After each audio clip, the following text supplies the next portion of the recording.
Hey, welcome to the Resolve Podcast, episode number 8. I'm Carly Tizano, a New Year's resolution coach, obsessed with all things goal setting, personal development, coaching, and of course, resolutions. One of my biggest goals is to help you reach yours. I'm here to provide the tools, support, and inspiration you need to reach your goals this year and every year, and to feel supported every day along the way. I am so excited to share today's interview with you with a dear sweet friend of mine, Tess Wicks. She has so much insight and information to share. It's the perfect blend of the tools, support, and inspiration that I talk about something that I've always thought about. And the more people I talk to, the more I realize it's kind of a common dream to spend some time living abroad, exploring a different country, pursuing a different perspective, a different pace of life, gaining a different perspective from that. And Tess is someone who has done that firsthand. She's lived in several countries in Europe now. She's going to share all about her adventures and kind of give us some insight into what that actually looks like, some of the things to watch out for, some of the things to be aware of in case any of us go and pursue that goal ourselves. It's definitely something I know I've thought about and something that maybe I will pursue in the future. And if I do, Tess is going to be someone that I turn to once again to help guide me down that path. So Tess Wicks is a business mentor for online money coaches. Her mission is to bring more financial literacy and confidence to the world by bringing more money coaches to the world. Through Tess's signature program, the Wealthy Coach Blueprint, Tess helps her clients create life-changing coaching packages, attract their ideal clients, and make a great income while making a big impact. Tess is also the host of the Wander Wealthy podcast, a show that has evolved along with Tess's own career, going from financial educator to money coach to business mentor for money coaches. Tess runs her business from Switzerland and loves to talk about all things money, travel, and coffee. We definitely touch on all of those topics today in the interview. And I am, as you'll soon hear, a longtime listener of the Wander Wealthy podcast. I credit her with pretty much all of the financial wisdom that I have. I have based pretty much all of my financial decisions off of things that I have learned from Tess from the Wander Wealthy podcast. She is such a great inspiration to me, the way that she runs her business, the way she's lived in other countries, of course, financially, obviously. And as a coach, she is such a sweet person, and I cannot wait to share this interview with you. So I hope you will join me in welcoming Tess Wicks. Thanks so much for coming on the podcast today, Tess. Thanks for having me. I'm so excited to be here. So to start out, why don't you share just a little bit about your journey and how you got to where you are today? Oh man, that's a long story. It could be really long. Where do I start? The very beginning. I guess the very beginning is I was an actuary working in consulting. I thought I had found the thing that I was meant to do for my life because I went to college and studied that. And then I was going to just climb this corporate ladder, and I was very unhappy. So I started how I started my own business and how everything else in my life happened because of a very big decision, but just one decision that I made, which was to leave my corporate job as an actuary, which was like a very safe route for me to be on. And that was everything that I knew about making money in general. And I just decided to up and leave. And so we'll start there. I left my job. I had no real plan, and I was living with a roommate at the time. And between herself and myself and another friend of ours, we started a podcast that kind of ran its course. But in that process, I started my own podcast, which is how I think we ended up connecting, because I started a podcast all about money. And then that kind of evolved into becoming a money coach.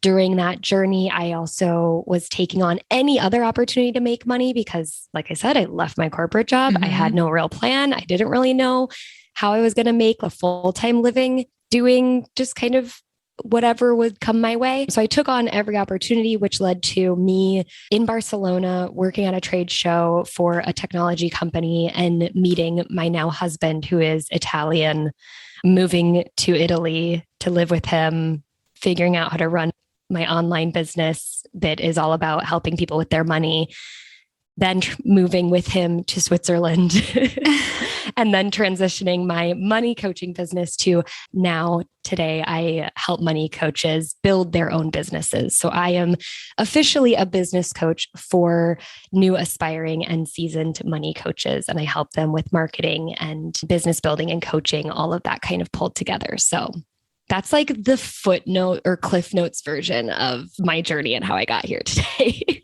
Yeah, I love that because I like you implied, I've listened to every episode of your podcast, been a loyal listener for a really long time. I think I found you and joined in one of your hiatus transitions between those different phases, but it's been so fun to see you as you have made those transitions, as you've evolved your business, as you moved abroad, getting married, and then moving around over there. It's just been so exciting to see that and follow along every step of the way. So why don't you talk a little bit more about the latter half of that?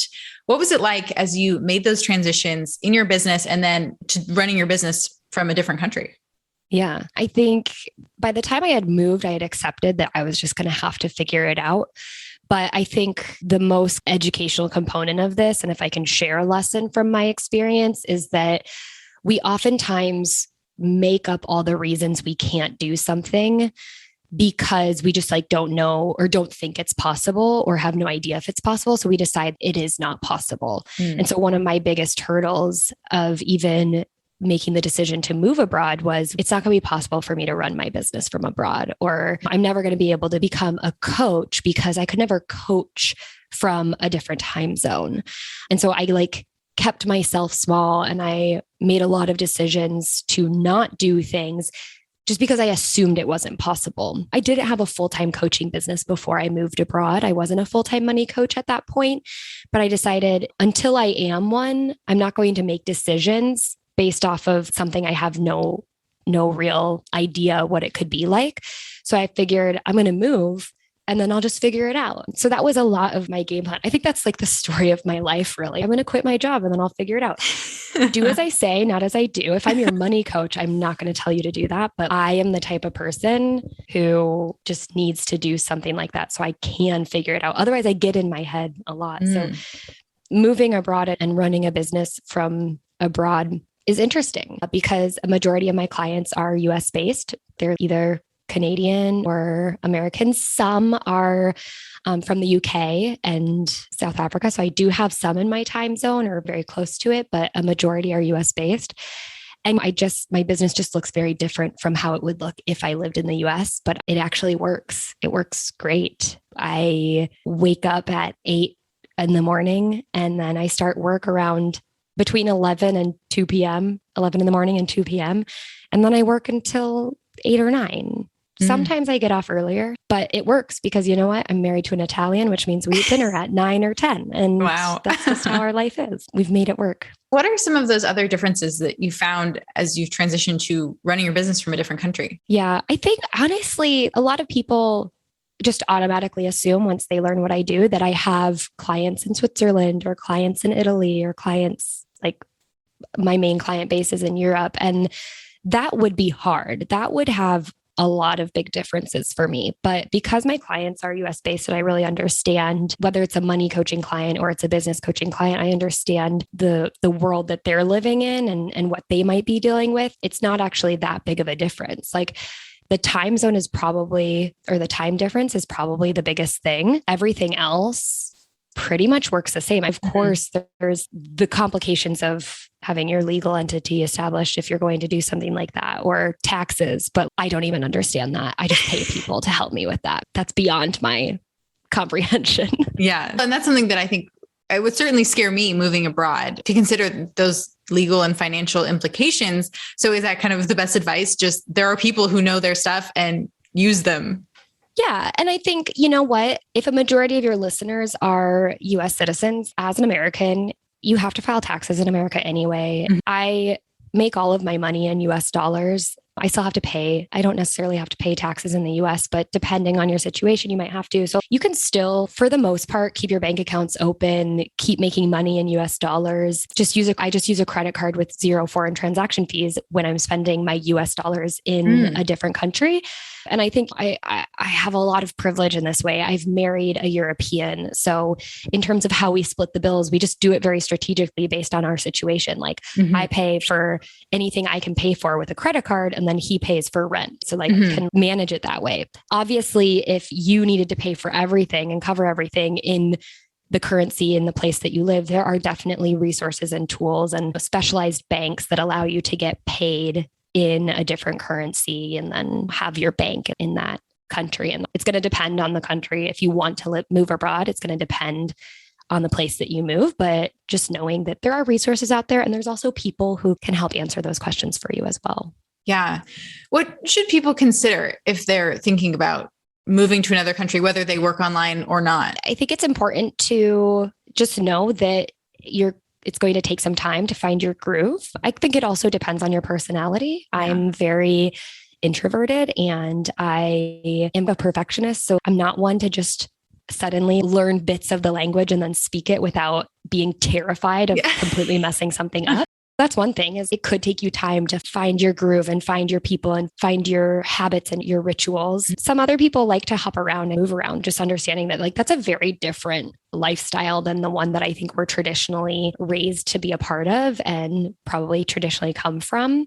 So being a little bit more transient requires being a little bit more flexible. So I think if I had to give financial advice, it would just be to save up as much as possible so that you have an emergency fund, you have something to fall back on. Also, most countries require you to, depending on whether you're moving under a student visa or something else, they want to see that you have money so that you can not rely on their systems because you are still a citizen of your country, most likely. Mm-hmm. And then from a business perspective or maybe a work perspective, understanding if you're going for a job, it's understanding kind of the work culture and just instead of trying to resist that, become one with it. And I would say that from a cultural perspective too, and a social perspective. The hardest thing about moving is releasing the expectations that you have that come from your prior place of living. It was so hard for me to get over the fact that there were not just a ton of coffee shops around that I could pop into and get a big iced latte and work all day in Italy. That just doesn't exist. And for a long time, I would just have a lot of resentment and resistance around that. But if you just instead really take on the new kind of cultural norms and social norms, it's actually quite nice to not have access to that from time to time. Yeah. How interesting. That's something that I wouldn't have necessarily even thought of because it's just so entrenched in American culture and maybe even business owner culture. You can just grab your laptop and go work downtown or around the corner or wherever you want to. And that's the whole point. That's so interesting. Were there any other kind of personal hurdles that you faced as you were adjusting, eating dinner at 9:00 at night or not being familiar with the language, stuff like that? I somehow adjusted to the eating part. I think it was because food is so good in Italy that I just made do. Now I'm in Switzerland. It's a different story. The pandemic is also a different story. But I think the biggest thing for me was, and again, this is a personality trait of mine. I developed a lot of social anxiety when I moved and I became a lot less independent, which is something that I was very used to. I lived in Chicago by myself. I lived in Des Moines, Iowa by myself. Maybe people don't think that's a big deal, but when you're from a 8,000 person town, that's a huge deal. And I was always very independent. I could ask for things. I could communicate. That these are things that I think we often take for granted. And then you might move somewhere and you don't speak the language. And if you were grown up in the, traditional American perfectionist school system, then taking risks is something that we aren't praised to do. We aren't taught to do. And so for me, even going to the grocery store and asking if I can have a bag felt like such a risk. And I didn't want to do it wrong. And so I would just not do it at all. And that kind of built. And that was really hard for me. But it was also a really big learning opportunity for me just to know myself and know that on one hand, it's a privilege that I think we all have to be able to communicate and not be in a place where we can't communicate and then just have to figure it out. And that was a big lesson for me. Yeah, that's so fascinating. It's so interesting to see as our lives take their course, how whatever we do and wherever we end up, we have those perfect learning lessons that come out that help us become the people that we really want to be. And even in another country, even when it comes to just something like going to the grocery store, it just took you to that next level of growth. Yeah. So as an independent person, is living abroad something that you had considered before you met your now husband or something you considered or wanted to do? I always wanted to live 3 months in Europe. I never expected to be here for, it's probably now 3 years. I always thought I would, but I never thought that it would end up like this, which I'm not complaining. It's great, right. But it's just crazy how one intention can lead to a completely different life. That's so exciting. So you mentioned saving up before you consider a move to a different country, move abroad. Is there a certain amount you would have in mind or any other financial advice you'd have for people in that position? I would say you probably want to save up for at least 2 plane tickets home. But most countries, and again, it depends. I think the first thing you need to consider if you want to move abroad is like considering how you're going to be able to legally stay in the country. Yeah. So the path that I took was I actually became a student. And again, this comes from my situation of wanting to learn the Italian language because at the time he was my boyfriend, his parents don't speak English. And so it was important for me to learn the language, but it was also a way for me to be able to live in Italy without us having to just get married immediately. Yeah. We were not ready for that. And so we took this full-time student route, and I was able to enroll in a language program, which was actually not full-time, but they make it work. And that allowed me to move. Now with being a student, I'm sure anyone who's listening who's done the exchange student or study abroad route, then you recognize that there's still requirements to have a certain amount of money so that you can basically support yourself, because they don't, again, want you to fully rely on their system because you're not a citizen of their country.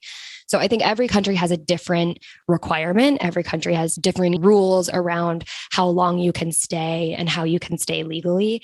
And it's just good to get up to speed on that so that you're not getting yourself into any kind of tricky situation. And then from a financial perspective, they'll also say, we want to see this much money in a bank account, and you actually have to submit that. So it'll depend on the country, but I would say look at getting, depending on how long you're going to stay, at least try to get 3 to 6 months of living expenses saved up, especially if you're in a different country. I think it's just important to be able to, like, maybe you're far away from your safety net if you have a safety net, and it's good to have your own back when you need it. And I like how you started out by measuring it. You want to have 2 plane tickets home. That's such an interesting way of looking at it, but it's so true. You at least want to be able to get home. Right. Ideally for a visit, and whatever it is, it's time for you to go back to your own country. That's very true. So now that you're married, getting down into the details of it, has your status over there changed, or are you still there under a student visa? No, we got married, and then that allowed me to get it's called a permesso di soggiorno, and it's like permission to be a resident of the country through marriage. It's like a family reunification visa. And then when we moved, we actually moved to Switzerland because of my husband's job. And I think it's also still like a permesso di soggiorno, but it also allows me to have residency in Switzerland and to work. I think it's like a B residency card. I don't even know, but you get a residency card and you're allowed to live and work as long as you follow the rules. Which I'm sure you do, no problem. I try my best. Yeah. Well, that makes sense. And I clearly don't know very much about this, but I think it's fascinating. And much like you, I have always had that in the back of my mind. Oh yeah, maybe one day I'll go live in Europe for a while and experiment with that. But so I imagine there's kind of all those different categories. And as long as you can find one that you fall into, you just have to follow the necessary steps and get the paperwork and pack your passport and off you go. Yeah. Yeah. And you can always come over for 3 months with the Schengen region, which is not technically the EU, but it's like most EU countries. They have a 90-day visa for most tourists, but like for sure Americans. And you can come over and stay in that region for up to 90 days. I believe it's really complicated, but it's 90 days out of an ongoing 180-day ticking clock. So you could come here for 3 months and then go back home for 3 months and just do that for forever. And that would be fine. But you can also, a lot of people will go to the UK, and I think you can stay in the UK up to 180 days. Oh, wow. So again, there's all these different rules, and that's just as a tourist. So you can come over, you can technically like work from there, but then you're still a citizen of the US. You're still probably going to be a primary resident of the US. And so you would pay taxes to the US government. Again, this is like probably above my pay grade, but you can test it out and play around. And then if there was something you wanted to do more official, you could start doing that research of, okay, what's it going to take for me to be able to stay here maybe for a year or long term, and see what you have to do about that. Yeah. And while you're not a lawyer or an accountant or anything like that, I think it's so interesting to hear it and hear about this idea from someone who has been there, who has done it. Because I think you know, all the inside things, all the internal, and you have, of course, just the wisdom that comes from experience. And you've been there during a very interesting time because, of course, a pandemic. So how did that change living abroad? Or maybe it didn't at all. Maybe you felt like you were going through just the same things everyone else went through. But I imagine being at least a bit removed from your home country, although now you definitely live over there, must have been interesting. Yeah, it was interesting. year working from home is nothing new for me. Both my husband and I both have worked from home, and we moved to Switzerland right before everything shut down. So we had been living in Italy and working in Italy, and we were living in the suburbs of Milan. And so I was already a little bit isolated. I had one friend.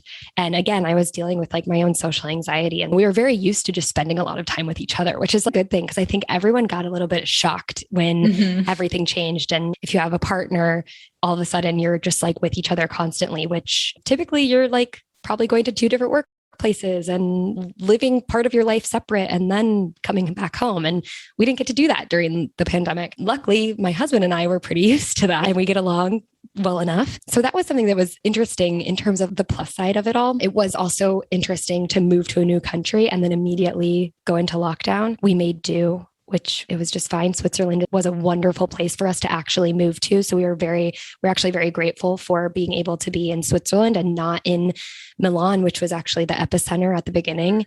I don't know what we would have done if we would have actually been locked down in the apartment we were in there. So being in Switzerland, being able to actually leave the apartment that we were in and be in the Swiss Alps and just yodel, it was great. I think that obviously, without making it super heavy, there was plenty of downsides. But for me, in terms of what really changed was just not being able to go home more frequently. And that is one of my like key money priorities, is being able to have 4 flights home a year, which I think for some people, they would rather spend that money on 2 to 4 designer bags a year. And I spend it on airfare and I have no regrets about it. You know, that's something that I prioritize, being able to see my family about once a quarter. And it's intense. A lot of people I have friends who go years without going home, but that's high on my kind of value chain. And so I would give up lots of things to be able to fly home. And that was one thing I couldn't do. Thank goodness for FaceTime. Yeah. Have you been able to visit them since all of this started? Yes, I've actually been back twice now. I went back in April and we got our vaccine. And then I just got back from spending 3 weeks in good old Iowa. So it was nice to be back. That's perfect. Well, speaking of family, and you mentioned FaceTime, obviously that's big. Whether you live down the street from your family or across the world from them, I know that's something that many family members use to stay in touch. How have you stayed connected to friends and family back home while living over in Europe? Yeah, Instagram stories. That's true. A lot of them. It's so funny because I really put a focus and an effort on using my Instagram for my business. And yet still, like, people I went to high school with follow me on Instagram and watch all of my stories. And I'm like, this doesn't even pertain to you. Like, I'm talking about online marketing. You don't need to watch this, but people, they just watch everything. And I think that's how they feel connected to me. That's how I definitely feel connected to them. I wish they would do it more. I can only get so far. So yeah, I use social media and then we use FaceTime, and I don't like to text very much, but I will if I have to. But usually just any way I can connect with them and see their face is good for me. And then now just getting back as much as I can once a quarter. Yeah, that's a good rule of thumb. And then it just helps you to plan, knowing that I'm going to take this week and I have another one coming up in a couple months, and just gives you that confidence that your relationships are going to stay strong and you're going to put in the FaceTime, both like through a screen and in person. I think those are really great tips. So on the flip side, I guess, of that is, how have you made in-person connections with people over there? Ooh, that's a good question. I actually have been celebrating recently because I finally have friends. And I think as an adult, it feels very difficult to make friends. I know, especially with my experience being in Italy and having my social anxiety, it was very difficult for me to make friends. And now, honestly, I got on Bumble BFF, which was very weird to get back on a dating site after being married, but it's dating for friends. They at least have a version of it that is for friends. And I made a connection with someone who's also an expat. And I think, of course, it depends on where you're at to be able to connect with various people. And expats are a good community because they understand what you're going through. So I connected with someone who is also an expat who happened to also be my neighbor.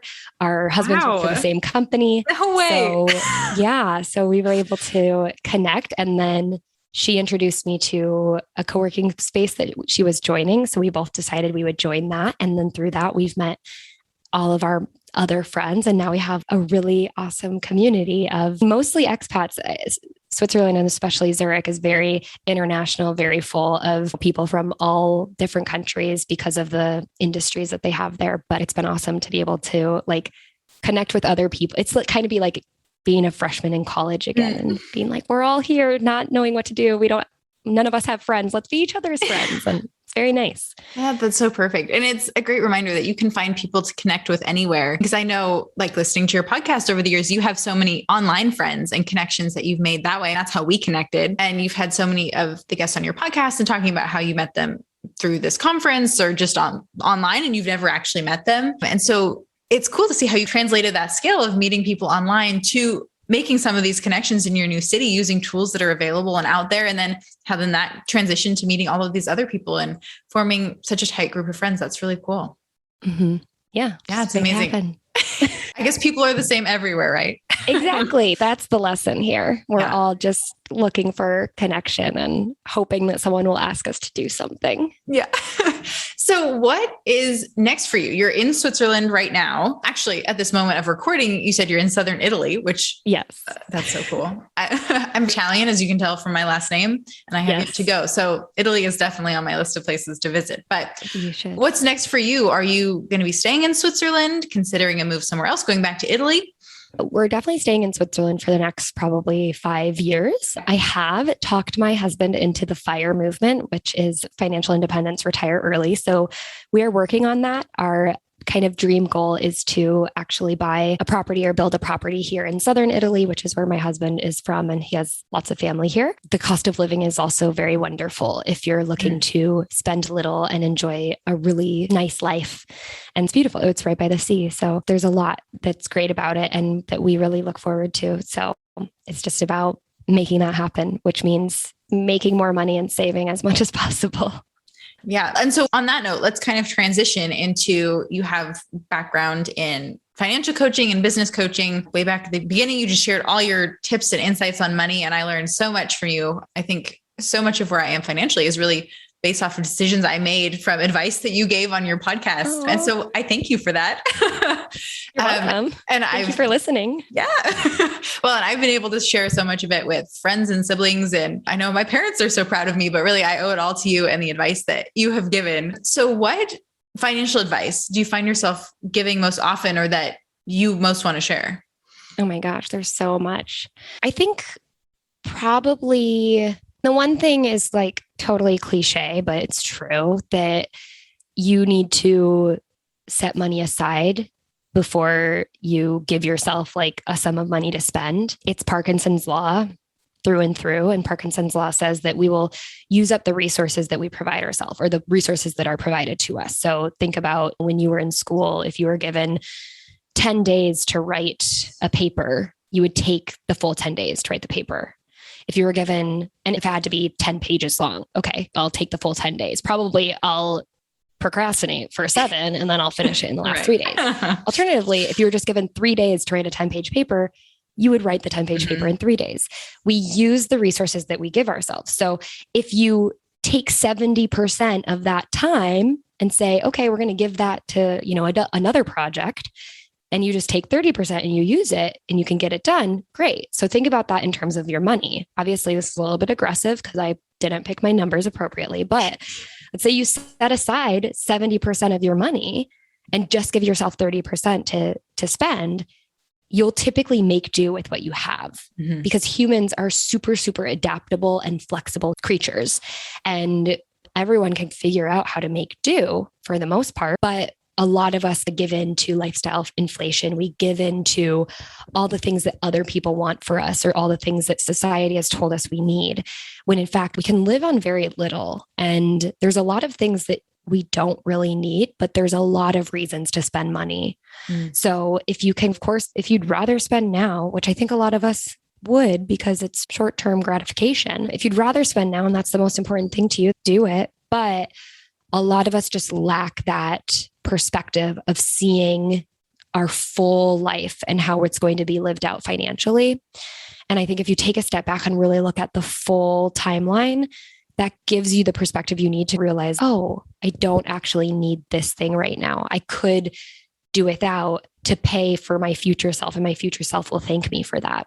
But the second you start saying yes to every single thing that you could spend money on, you adapt to that lifestyle. It makes it more painful to get back to what's really important and get back to seeing that full picture and making sure that you're taking care of every version of you that could play out in the future.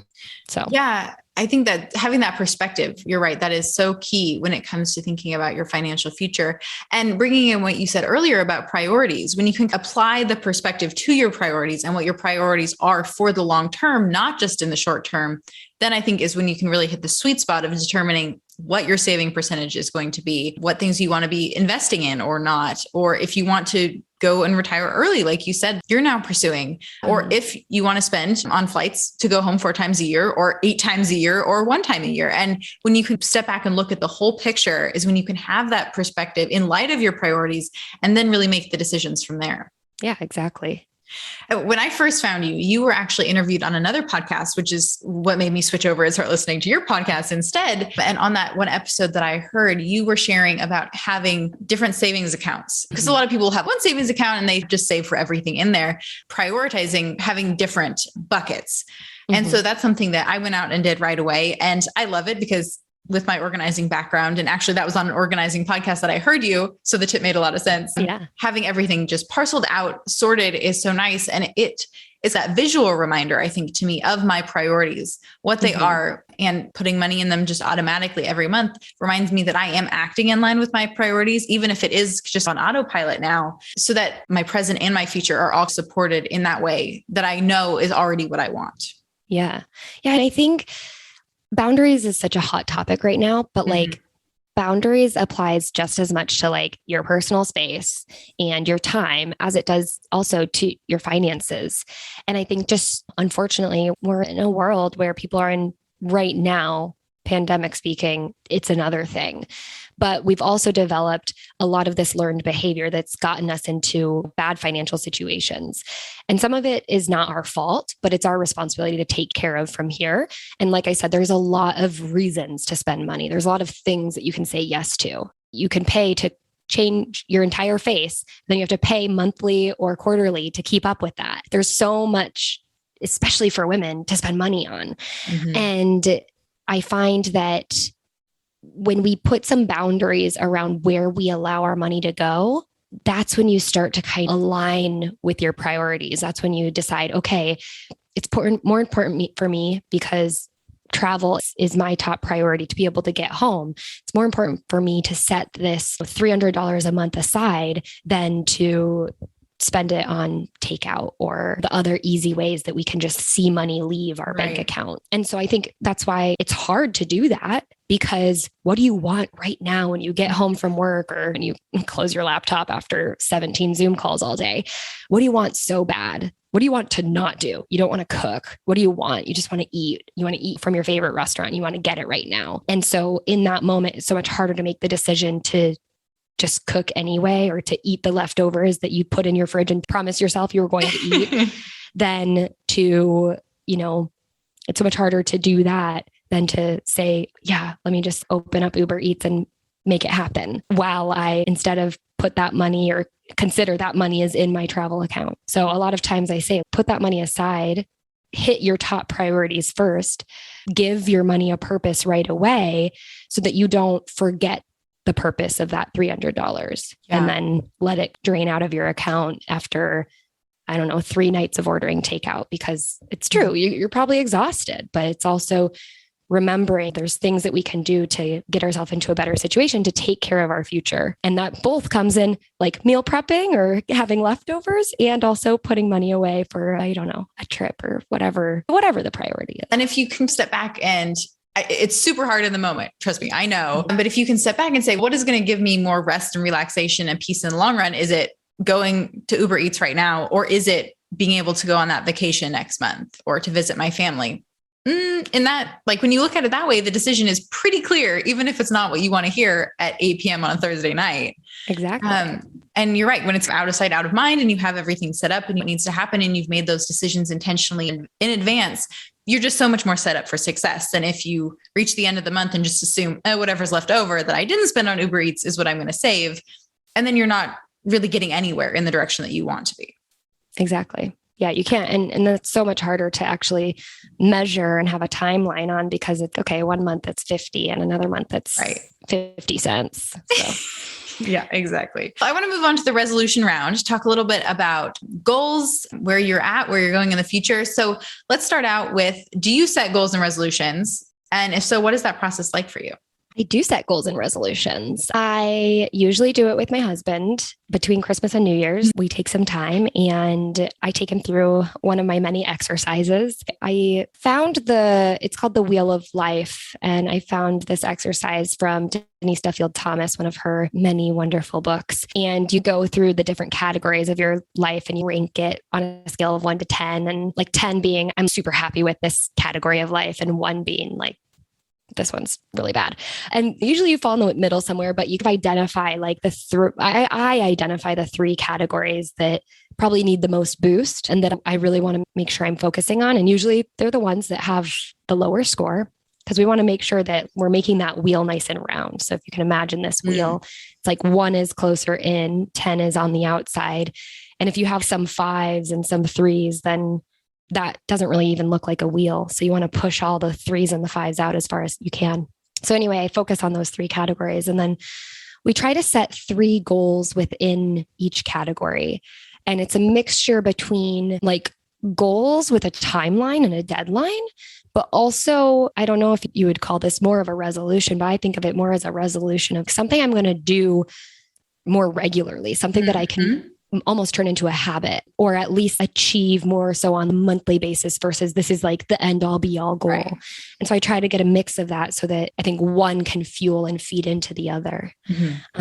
So yeah, that's how I go about it. And I do it. I love that. Well, and doing it is the most important part. Like we were talking about it. If you don't know the direction you're heading, you're not going to get there. So I love that too. And I love that exercise. Using your end of year review to then assess and analyze and go forward is so great and so powerful. So what is the biggest or a big goal or resolution that you've set and completed?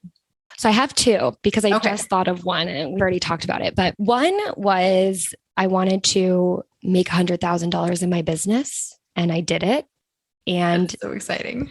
It's exciting. And it's also not that big of a deal. I mean, I don't want to downplay it because I think that's everyone's goal, but I also think it's like such an idiotic goal. I don't know. I get money goals. I'm a money coach. I get it, but it's also build a business that fuels you. Don't focus so much on the money. Anyway, I have a little bit of a chip on my shoulder with all the like people who just sell the 6-figure dream. So anyway, we can talk about that another time. But I did it. And I think I still am really proud that I set that goal for myself. And it took me a long time to achieve it. It wasn't just a 1-year resolution. It was probably my New Year's resolution for 4 years straight. But it feels good to finally hit a mile marker that you've been aiming for. Yeah. And the other one was actually one of my kind of resolution goals from 2020. And I didn't hit it until probably April, May, maybe June of this year. And that was making friends. I actually had a goal when I started 2020, which like for obvious reason was sidelined, but I had a goal to make 3 new friends. And now I have, I think like 5. Who's counting? But like, but 5 is pretty big deal. 5. Yeah. Right. Yeah, I'm impressed with myself. You should be. Like, what kind of adult has 5 friends that regularly in your town you can go hang out with? That's amazing. And I love both of those because they show that setting them as resolution is great. Setting that intention, identifying it, working towards it. A lot of times they take longer than a year, and that's totally okay. And it's through the persistence and dedication that you get both over the course of a year and just in general, however long it takes you to reach your goal. That's what's ultimately going to get you there. And that's what matters more than any certain timeline, or really anything else. If that's what you want is to make 5 friends or to reach $100,000 or anything else, it's the persistence that's going to get you there. And that's what's most important then. Yeah. Yeah. And I think, don't they say like you overestimate what you can achieve in a year, but underestimate what you can achieve in 10. And I think that's what makes resolutions and goal setting so hard and so discouraging for a lot of people, is that most people don't even make it a year. But if they are pushing, like in the case of business ownership or friendship, I think these are so many things that we try for longer than a year. At least if you're really willing to try, you try for longer than a year. And still you might not hit that goal.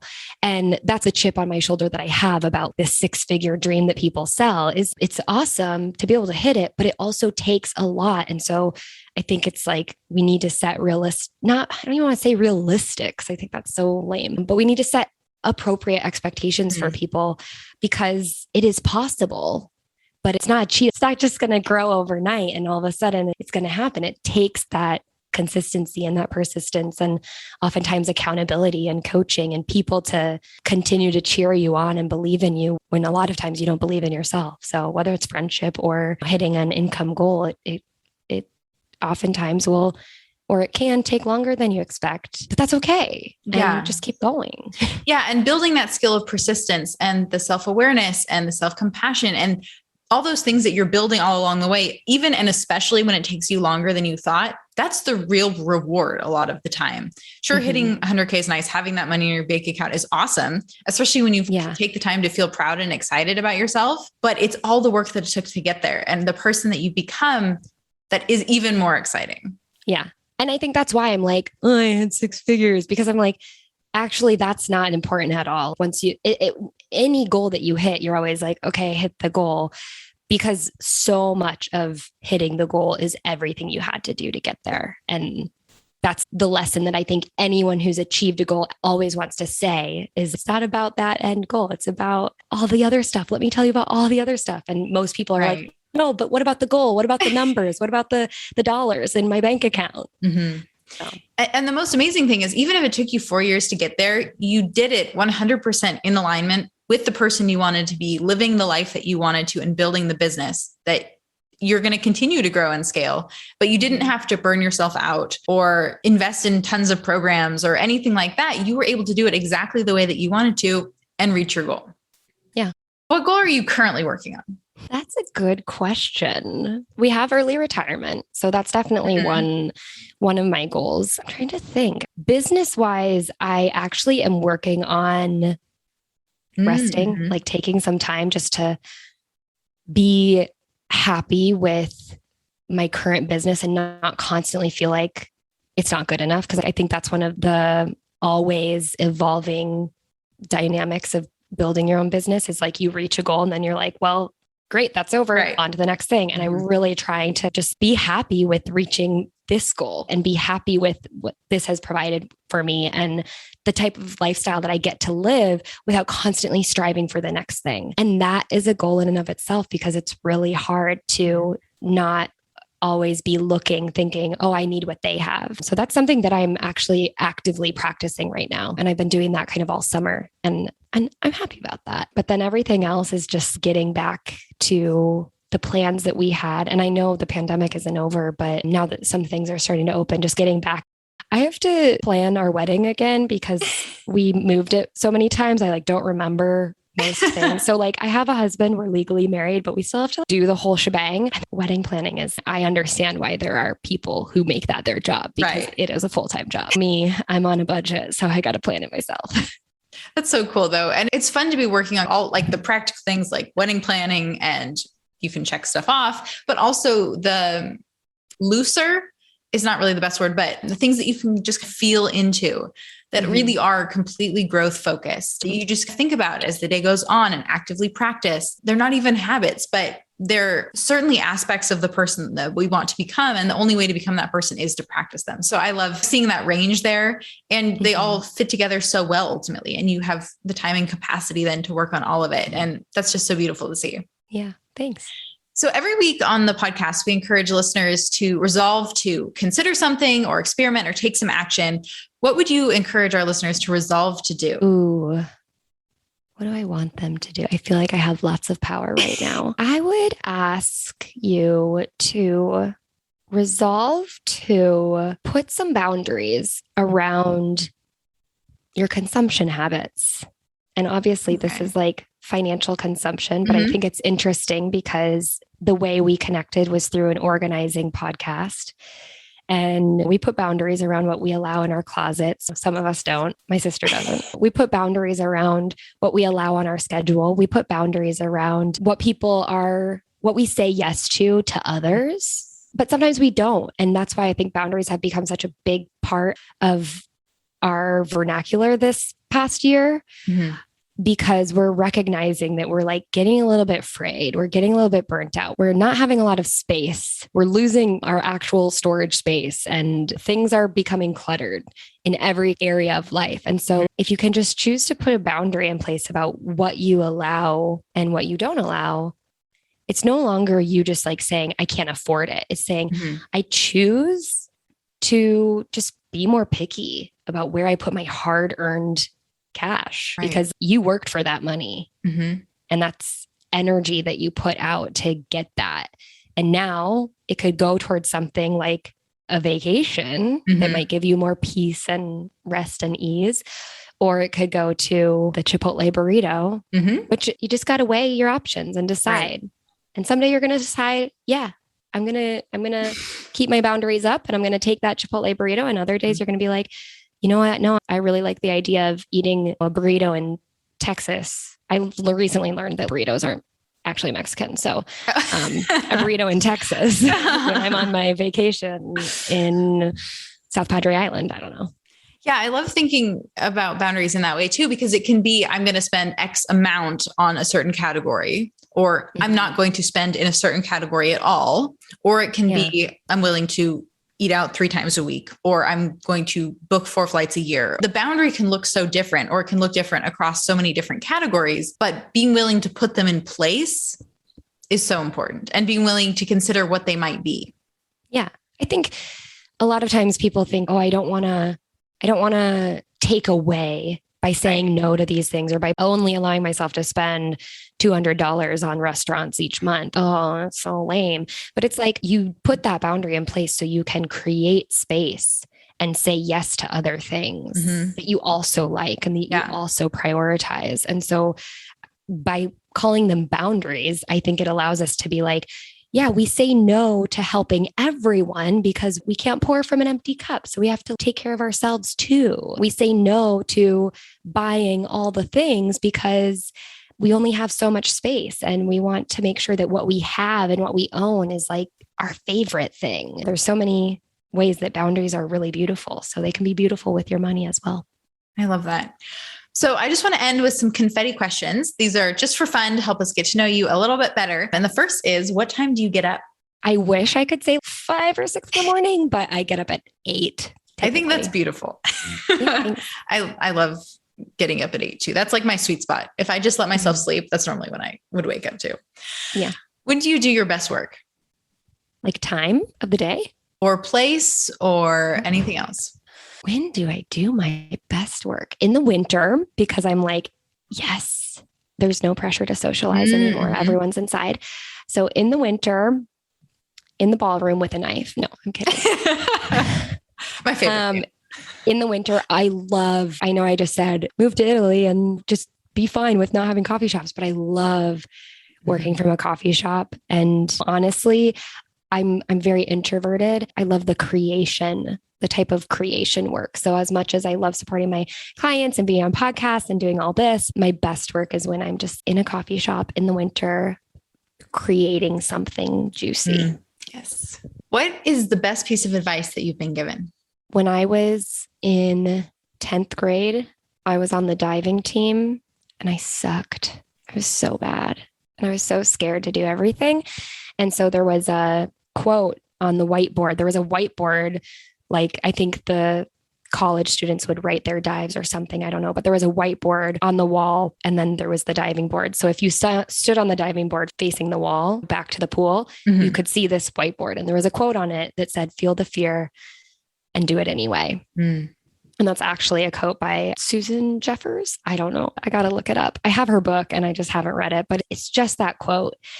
And I think so often we let the fear of something keep us from actually doing anything when in fact, fear is not real. Fear is not a threat. Fear is simply made up in our minds. So a lot of times we stop ourselves from pursuing something because of a fear, which does not live in reality. If it's actual imminent danger, okay, sure. But the fear of what people might think, the fear of what could potentially happen, that's just your brain making up all the reasons you shouldn't do something. So you're allowed to feel the fear, but you should do it anyway. Yeah. Jump off the diving board. Live around the world. Make people really worried about you when you're doing an inward somersault and it looks like you're going to hit the board, but you are so bad at diving that you jump so far to the right, you're totally fine. Yeah, just after watching the Olympics, even the professionals, how close they get to the diving board is so terrifying. Yeah. Yeah. What do you do to rest? A lot of things. Lately, I've been listening to, what is Outlander, the series. I started watching it on Netflix and I was like, I can be a better person and I can listen to this book and walk. So I don't just binge watch the entire series because it was getting dangerous. So I've been listening to the audiobook, but I do walk. A lot of times I walk. I love walking. I've also been playing Sudoku a lot while listening to this like Scottish Highland tale and time travel and I don't know, fairies. Oh, I love that. Yeah. So fun. What is your favorite beverage? Maybe when you're at that coffee shop in the winter. Oh my gosh. I love a cold brew coffee with oat milk. Yeah. And what is your favorite TV show? Right now, it's Love Island UK. Okay. I am like not someone to look up to. I go hard for Bachelor in Paradise, The Bachelorette. I listen to podcasts that kind of analyze it. I am very much one with Bachelor Nation. So I love that. It's whatever you want. If that's your thing, go all in. Yeah. Anything I can escape to. Yeah, exactly. What book has had the greatest impact on your life? Probably, I have to think of my bookshelf right now. I think it was Essentialism by Greg McKeown. I read that in a very pivotal time where I was really frustrated with my corporate job and frustrated with the ways we were doing things and all the basically time we were wasting on a lot of things. But I always come back to it in terms of business. And a lot of the advice I give today is really just focusing on the essential few and ignoring or just like letting the trivial many wait. And I think that's the hardest part about building a business is there's so many distractions and so many things that your brain wants to distract you with so that you avoid the thing that was the most important, but you're also the most afraid of. Yeah. So feel the fear and do it anyway and separate the trivial many from the essential few. Yeah. Essentialism was a great book. I just read Effortless, which is his new one. And I thought it pulled all the best ideas out of that, but while also incorporating that idea of rest. And so I really recommend both of those books with you. Yeah. I'm going to have to read that next. I have really been on like a self-help detox. And so obviously the shows that I watch, the podcasts I listen to, the books that I'm reading these days, they're all have nothing to do with business. I might have to have you back on to talk about that because that is something that I've been thinking a lot about recently. And it's been coming up more and more in conversation. So I think it's something that might be the new trend. Yeah, maybe. Yeah. Maybe. What book are you currently reading? Outlander? Is that? Yep. I'm currently reading Outlander, the second book. I went through the 40 hours of the first book and now I'm on the second 40-hour book. I have 3 hours left. Yeah. I think that's the only book I'm reading at the moment. Very in line. I love it. What is a win that you're currently celebrating that we can toast with you? I'm taking a vacation next week. And that's a big deal because I feel like I'm always, because I can, I'm working because I can work from anywhere. But just because you can doesn't mean you should. So I'm doing a full unplugged vacation next week and I'm very excited. We will definitely toast that with you. Hope it's a great vacation. So where can people go to find more information about you and what you're doing and where you're living? Yeah, I think everything that you might be interested in, you can find on Instagram. My handle is Tess_Wicks. If you're interested in money coaching or just learning about business through a person who helps money coaches build their businesses, I think for any coaching business, it's probably applicable. I have a podcast. Carly has been on it more recently. You're one of the more recent guests. I haven't had lots of guests lately. You are there and it's the Wander Wealthy podcast. You can find also anything that I have available at wanderwealthy.com. Yeah. Podcast is so great. Everyone should definitely check it out. And maybe even go all the way back to the beginning. Like I said, I got all of my money wisdom from Tess, the little bit that I have. And so you can go back to and get all of that early stuff. And even I love your Instagram too, because not only do you share great stuff for all coaches, but seeing the glimpses that you share of your life now in Switzerland, and even as you travel between the countries over there, it's just so beautiful and definitely makes me want to consider more strongly going abroad at some point in the future. You shall. I definitely plan to. Tess, thank you so much for coming on the podcast today. It was so great to hear about your journey and your time living over in Europe. Definitely hope to follow in your footsteps and all of your fantastic money advice that has guided me so well. Thank you so much. This was so fun to be on your show. I hope that you enjoyed that interview with Tess Wicks as much as I did. She has so much great information to share. She's someone I have been learning from for years, someone who I know I will continue to learn from. And I value her friendship so much, even though we have never met in person. Normally, we've been separated by states and now continents. I certainly hope to meet her someday, be able to have some coffee in a nice little coffee shop face to face. But until then, like she said, we can have friends all across the world. It's so great to connect with my listeners all across the world, whether it's through the podcast or through Instagram, my clients who are in countries I have never even been to. It's so exciting that we live in a world that is so connected, but it's also amazing when we can kind of break through that connectivity on a whole new level and go to places we've never been before, live in places we've never been before, experience cultures that we have not yet gotten to. And that's something that I'm even more inspired to go and do thanks to all that Tess had to share. She has so much great mindset advice, so many great practical tips, whether it comes to your finances or looking to move to a different country. She has so much great stuff to share. So definitely check out Tess, check out her podcast, and I may be having her back in the not too distant future to talk about more of all of this exciting stuff. Thanks for tuning into the Resolve podcast. You can follow me on Instagram at Carly Tisano. I would love to connect with you. Don't forget to rate and review. It really helps other people find the show. And subscribe if you haven't already so that you don't miss another great episode next week. For the show notes or additional support in reaching your goals, check out carlytisano.com. Until next time, here's to all that lies ahead.